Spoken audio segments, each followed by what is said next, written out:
പൊതുവിദ്യാലയങ്ങളിലെ ഭിന്നശേഷി കുട്ടികളുടെ പഠന പ്രതിസന്ധിക്ക് അടിയന്തരമായി പരിഹാരം കാണണമെന്ന് സുപ്രീംകോടതി.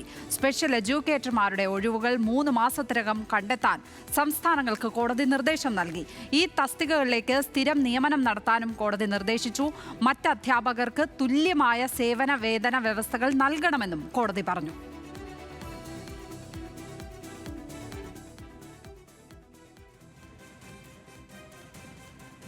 കാൽനൂറ്റാണ്ട് കാലമായി കേരളത്തിലെ പൊതുവിദ്യാലയങ്ങളിൽ ജോലി ചെയ്തു വന്നിരുന്ന സ്പെഷ്യൽ എഡ്യൂക്കേറ്റർമാരുടെ ഏറെക്കാലത്തെ ആവശ്യമാണ് മാർച്ച് 7-ന് സുപ്രീം കോടതി വിധിയിലൂടെ ഉണ്ടായിട്ടുള്ളത്. വിവിധ കേന്ദ്ര പദ്ധതികളുടെ കീഴിലായതുകൊണ്ട് തന്നെ മാന്യമായ സേവന വേതന വ്യവസ്ഥകളില്ലാതിരുന്ന ഒരു പ്രത്യേക സാഹചര്യത്തിലാണ് 28/10/2021 സുപ്രീം കോടതി വിധി നടപ്പിലാക്കി കിട്ടണമെന്ന ആവശ്യവുമായി കേരള റിസോഴ്സ് ടീച്ചേഴ്സ് അസോസിയേഷൻ നിയമ പോരാട്ടത്തിനിറങ്ങിയത്. KRTA നേടിയെടുത്ത ഈ സുപ്രധാനമായ വിധി കേരളത്തിലെ ഇടതുപക്ഷ സർക്കാർ, എല്ലാ വിഭാഗം ജനങ്ങളെയും ചേർത്ത് നിർത്തുന്ന സർക്കാർ 3 മാസത്തിനകം നടപ്പിലാക്കി കേരളത്തിലെ ഭിന്നശേഷി വിദ്യാർത്ഥികളുടെ വിദ്യാഭ്യാസം എന്ന മൗലികാവകാശം സംരക്ഷിക്കപ്പെടും എന്ന് തന്നെയാണ് സംഘടന പ്രതീക്ഷിക്കുന്നത്.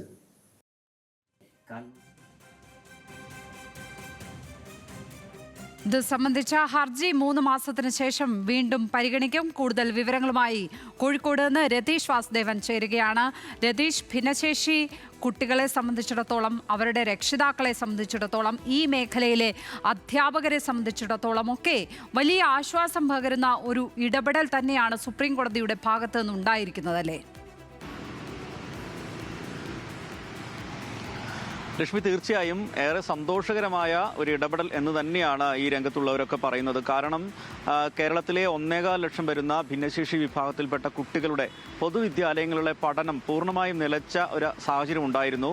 കാരണം അവരെ, ഈ ഭിന്നശേഷി വിഭാഗത്തിൽപ്പെട്ട കുട്ടികളെ സ്പെഷ്യൽ സ്കൂളുകളിലല്ല പഠിപ്പിക്കേണ്ടതെന്നും പൊതുവിദ്യാലയങ്ങളിൽ തന്നെ അവർക്ക് ആ വിദ്യാലയങ്ങളിൽ തന്നെ സാധാരണ വിദ്യാർത്ഥികളെ, മറ്റു വിദ്യാർത്ഥികൾ പഠിക്കുന്നതിനൊപ്പം തന്നെ പൊതുവിദ്യാലയങ്ങളുടെ ശേഷികൾ കൈവരിക്കാൻ അത്തരത്തിലുള്ള ഇടപെടൽ വേണമെന്ന സർക്കാരിൻ്റെയും കേന്ദ്ര സർക്കാരിൻ്റെയും ഒക്കെ തീരുമാനത്തിൻ്റെ ഭാഗമായി കൂടിയാണ് കുട്ടികളുടെ പഠനാവകാശവുമായി ബന്ധപ്പെട്ട്, വിദ്യാഭ്യാസ അവകാശവുമായി ബന്ധപ്പെട്ടാണ് അത്തരം ഒരു മാറ്റമുണ്ടായത്. അതിൻ്റെ ഭാഗമായി കുട്ടികൾക്ക് വലിയ തരത്തിലുള്ള മികവ് ഉണ്ടായിരുന്നു ഭിന്നശേഷി കുട്ടികൾക്ക്. അതെല്ലാം ഈ സ്പെഷ്യൽ എഡ്യൂക്കേറ്റർമാരുടെ നിയമനത്തിലെ കുറവ്, 2800-ഓളം സ്പെഷ്യൽ എഡ്യൂക്കേറ്റർമാരെ വേണ്ട സ്ഥാനത്ത് വളരെ നാമമാത്രമായ അധ്യാപകരെയാണ്, ഈ പ്രത്യേക വിഭാഗത്തിലുള്ള അധ്യാപകരാണ് നിയമിച്ചിരുന്നത്. ഒരു സ്കൂളിന് ഒരു 2-3 സ്കൂളിന് നിരവധി അധ്യാപകരുടെ ഒരു അധ്യാപകനാവുന്ന സാഹചര്യമുണ്ട്. അതുകൊണ്ട് തന്നെ ഭിന്നശേഷി വിഭാഗത്തിൽപ്പെട്ട കുട്ടികൾക്കൊക്കെ തന്നെ ഈ മികവ് നേടാൻ ഈ പൊതുവിദ്യാലയത്തിൽ നിന്ന് കഴിയാത്ത സാഹചര്യം ഉണ്ടായിരുന്നു. അതുകൊണ്ട് തന്നെയാണ് വളരെ നിർണായകമായ, വളരെ വൈകാരികമായി തന്നെ ഭിന്നശേഷി വിഭാഗത്തിലെ കുട്ടികളുടെ രക്ഷിതാക്കൾ ഉൾപ്പെടെ, അധ്യാപകർ ഉൾപ്പെടെ പ്രതീക്ഷിക്കുന്ന ഒരു ഇടപെടൽ സുപ്രീം കോടതിയുടെ ഭാഗത്തുനിന്നുണ്ടായത്. സ്പെഷ്യൽ എഡ്യൂക്കേറ്റർമാരെ നിയമനം വളരെ പൊടുന്നനെ നടത്തണം. അത്തരത്തിലുള്ള ഒരു ഇടപെടൽ കൃത്യമായി സുപ്രീം കോടതിയുടെ ഭാഗത്തുണ്ടായിരിക്കുന്നു. മാത്രവുമല്ല, ഇത് സംബന്ധിച്ച് ഒഴിവുകൾ റിപ്പോർട്ട് ചെയ്യുക മാത്രമല്ല, അവരെ സ്ഥിര നിയമനം, ഇത്രയും കാലം കരാർ അടിസ്ഥാനത്തിൽ ജോലി ചെയ്ത ഇത്തരം പ്രത്യേക അധ്യാപകർക്ക് സ്ഥിര നിയമനം ഉൾപ്പെടെ നൽകാനുള്ള ഇടപെടൽ നടത്തണമെന്ന് ഓരോ സംസ്ഥാനങ്ങളോട് നിർദ്ദേശിച്ചിരിക്കുന്നു. അതിന് പ്രത്യേക സമിതികളെ രൂപീകരിക്കണം, 3 മാസത്തിനുള്ളിൽ നടപ്പാക്കണമെന്നാണ് സുപ്രീം കോടതിയുടെ നിർണായകമായ നിർദ്ദേശം. ലക്ഷ്മി, വളരെ മനുഷ്യത്വപരമായ ഒരു ഇടപെടൽ തന്നെ ഉണ്ടായിരിക്കുകയാണ് സുപ്രീം കോടതിയിൽ നിന്നും. രതീഷ് വാസുദേവനാണ് കോഴിക്കോട് നിന്നും ആ വാർത്തയുടെ വിവരങ്ങൾ പങ്കുവച്ചത്.